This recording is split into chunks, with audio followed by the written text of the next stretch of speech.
Hey guys, in this video I'm going to show you how to join Condo's Discord server. If you find this video helpful, please consider to like this video and subscribe to my channel.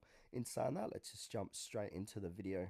Alright, so what we first need to do is go ahead and open up Discord, and once you've opened up Discord, on the left hand side we're going to have these tabs here.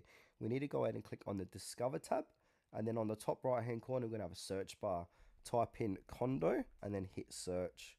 And now in the top left hand corner of the page, this is the official Condo Discord server, Condo Games, and time of recording, it's got close to 150,000 members. So just simply click into that.